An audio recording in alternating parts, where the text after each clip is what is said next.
नमस्कार मित्रांनो, आमच्या दुसऱ्या ब्लॉगमध्ये तुमचं स्वागत आहे. इथे कल्पेश आणि मी रात्रीचे 9:30 वाजता मॉलला चाललो आहे, कारण आमच्या ऑफिसमध्ये उद्या क्रिसमस सेलिब्रेशन आहे. तर काहीतरी रेड आम्हाला मिळतं काय बघायला आम्ही लोक तिकडे चाललो. नाही बघू काय मिळतंय का तिथे. ठीक आहे. ते रेड नाही कल्पेश, ते मरून आहे. कल्पेशला क्रिकेट भरपूर आवडतं. कुठे पण बॅट वगैरे काही दिसली ना तर कल्पेश तिकडे जाणार म्हणजे जाणारच. आता हे बघा, इथे बॅट बघतोय. आमच्या ऑफिसमध्ये उद्या एक असा रूल आहे की आम्हाला आमच्या आउटफिटमध्ये काही ना काहीतरी रेड न्यायचे. कपड्यात आम्हाला ऑब्व्हियसली मिळाले नाही. आम्ही लोकल मार्केटमध्ये पण जाऊन आलो, पण तिकडे काय मिळालं नाही. तर मी आणि कल्पेश विचार करतोय की द ग्रेट जॅकी श्रॉफ दादासारखी एक झाड सोबत घेऊन फिरायचं, किंवा ज्याचा कलर रेड आहे जर सोबत जसं गळ्यामध्ये टांगलं तर आम्हाला त्याचं चांगलं वाटेल. बरं जाऊ दे, जर हे बघितलं तर सगळ्यात पहिले आपले मॅनेजर आपल्याला फायर करतील आणि मग आपली लाल होईल आणि ते बरोबर नाही वाटणार. तर मित्रांनो, माझी एक आता अपॉइंटमेंट होती 11 वाजताची एका डेंटल क्लिनिकमध्ये, बट ती एका दुसऱ्या क्लिनिकमध्ये शेड्यूल झाली. तर मी आता माझ्या त्या क्लिनिकमधून नवीन क्लिनिकमध्ये जातो आहे. तिकडे जायला आय थिंक मला एक हाफ आवर तरी लागेल.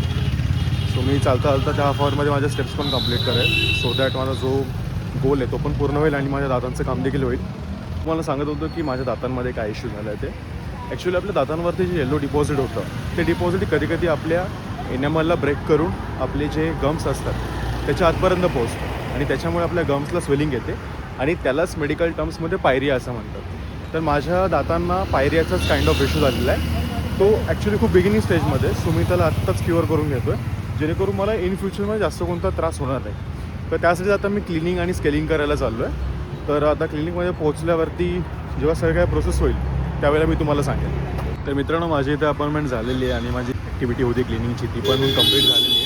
आणि लकीली मला अजून कोणताही डेंटल इश्यू नाही आहे. बट फक्त थोडंसं मला असं एमटी फील होतं, अशी एअर पास होते, तर थोडंसं विचित्र वाटतं आहे. बट ठीक आहे, it's a part of process. आता मला काही कपल ऑफ आवर्ससाठी थंड गरम काही फूड खायचं नाही आहे. ॲज वेल ॲज मला चहा कॉफी आजच्या दिवस म्हणजे फ्रॉम नाव 24 आवर्स काही कन्झ्युम नाही करायचं आहे. ओव्हरऑल एक्सपिरियन्स चांगला होता. तर आत्ता वाजलेले आहेत रात्रीचे 1 आणि रात्रीचे 1 वाजता मी हे काम करतो आहे की माझ्या यूट्यूब चॅनलसाठी जे मागे बॅनर इमेजेस असतात मी ते डिझाईन करत होतो. अराऊंड 3-4 डिझाईन्स मी ट्राय केले आणि त्यातून मी एक डिझाईन फायनल केली आणि ती अपलोड केली. आणि मी भलेही जागून मी काम करतोय, रिव्ह्यू करायला ते कसं दिसते यासाठी मी कल्पेशला पण जागा ठेवले. म्हणजे चॅनल माझं आहे पण बिचारायला पण माझ्यासोबत मेहनत करावी लागते. फायनली माझं काम झालं आहे. माझं बॅनर इमेज पण क्रिएट झालं आहे. तुम्हाला लोकांना चॅनलवरती दिसेल तो, जर तुम्ही गेलात तर भेटू आता उद्या सकाळी. Good night. तर मित्रांनो, मी चांदणी चौकमध्ये आलो आहे मंगेशची शेरवानी घ्यायला आणि त्याची डिलिव्हरी घ्यायला आम्ही येतो 3rd फ्लोअरला, पण दुकान आहे 2nd फ्लोअरला. तर मित्रांनो, मी लाईफमध्ये फर्स्ट टाइम आलो आहे रेड फोर्टला आणि रेड फोर्ट इथे एक्झॅक्टली समोर आहे. आणि जेवढा जास्त पिक्चर्समध्ये चांगला वाटतो ना त्याच्याहून जास्त रिअल लाईफमध्ये चांगला वाटतो. ते कल्पेश पण माझ्यासोबत आला आहे आणि मंगेश पण आहे. इकडे मंगेश आहे. तर मित्रांनो, आमचा रेड फोर्ट आता फिरून झाला आहे. फिरून म्हणजे फक्त बघून झाला, आम्हाला आतमध्ये जायला काय मिळालं नाही. बट आम्ही आता जामा मस्जिदला चाललो आहे आणि हा खूप म्हणजे गजबजलेला एरिया आहे. मी मुंबईनंतर फर्स्ट टाईम अशी गर्दी कुठंतरी सिटीमध्ये बघितली असेल. तरी पण आज अनफॉर्च्युनेटली चांदणी चौक बंद होतं, कारण एव्हरी संडेला ते बंद असतं, त्यामुळे जास्त काय गर्दी आम्हाला मिळाली नाही.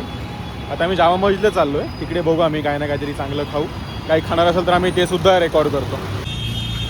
रेड फोर्ट तसं म्हणायला गेलं ना तर जितका समोरून दिसतो ना त्याच्याहून तो भरपूर मोठा आहे. पण आता बघू, आम्ही ट्राय करू की नंतर कधी आलं तर आम्ही आतमध्ये पण एंट्री घेऊ. तर जामा मस्जिदला गेल्यावरती आम्ही सगळ्यात पहिली सुरुवात केली शाही तुकडा खाण्यापासून आणि त्याच्यानंतर मग आम्ही शॉर्मा पण खाल्ला. कल्पेश, तुला कसं वाटलं शॉर्मा? हां, मला पण छान वाटलं शॉर्मा. नाव नाही छान. हां, ते पण शॉर्मा चांगला होता. पण त्यानंतर आम्ही जामा मस्जिदमधल्या एका आयकॉनिक स्पॉटवरती गेलो, which is known as a Jama Masjid fried chicken. आणि हे सेम KFC सारखंच असतं, बट याची वे ऑफ प्रिपरेशन थोडंसं डिफरंट आहे. बट तिकडे एवढी गर्दी होती की वेटिंग करून पण आम्हाला तिकडे काही सीट मिळाली नाही. त्यानंतर आम्ही गेलो दिल्लीतलं फेमस बटर चिकन खायला, which is known by Aslam butter chicken. इकडे तुम्ही साईडने बघू शकता की मंगेश आणि कल्पेश दोघेजणं पण आतमध्ये गेले होते, बट त्या दोघांना पण आतमध्ये गेल्यावरती जागा नाही मिळाली. सो आम्ही डिसाईड केलं की आपण हे दोन्ही पण ट्राय करण्यासाठी नंतर काहीतरी. आम्ही सगळ्या फेमस ठिकाणी जाऊन आलो जामा मस्जिदमध्ये, पण सगळ्या ठिकाणी एवढी गर्दी होती की लिटरली आमच्या आधी 10 लोक वेटिंग करतात. सो म्हणून आम्ही एका नॉर्मल स्टोरमध्ये झालो जेवायला. आता बघू इकडे जेवण कसं आहे ते. आम्ही आज ज्या हॉटेलमध्ये जेवायला गेलो होतो तिथे आम्ही भरपूर खाल्ला. पोट भरलं गेलं, पोट फुटलंय माझं, पोट फुटायला आलं. पोट फुटायला आलंय. मंगेश भरपूर खाल्लं एकदम. त्याचं लग्न आहे आणि त्याचं पोट आम्ही अजून बाहेर आणतोय. तर मित्रांनो, माझ्या व्हिडिओमध्ये तुमच्या सगळ्यांचं परत स्वागत आहे. आणि आता वाजलेले आहेत 6. मी जस्ट ऑफिसवरून आलो आणि हे तुम्ही बघत असाल टॉवेल माझ्या गळ्यामध्ये, म्हणजे मी हातपाय तोंड सगळं धुवून काही बसलेलो आहे, झाडू वगैरे सगळं मारलेलं आहे. आणि आज आम्ही बनवणार आहोत डाल राईस आणि त्याच्यासोबत आम्ही पोटॅटोची भाजी बनवणार आहोत, जी की खूप टेस्टी असते. आणि आम्ही ऑलमोस्ट एव्हरी अल्टरनेट डे हे मील कन्झ्यूम करतो. आणि सेकंड थिंग म्हणजे ॲज अ बॅचलर्स आम्ही शक्यतो तेच फूड कुक करतो, जे बनवायला जास्त वेळ लागणार नाही. आता मी डाळ शिजवून झालेली माझी ऑलरेडी. मग मी आता डाळ करायला घेतो, त्याच्यानंतर मी भात बनवेल. सो आज आमचा मस्तपैकी वरण भात आणि बटाट्याची भाजी असा आमचा बेत आहे. तर भेटू आपण नंतर. रात्रीचे 10 वाजलेत आणि मी आणि कल्पेश आम्ही दोघंजणं पण वॉक करायला बाहेर आलो आहे.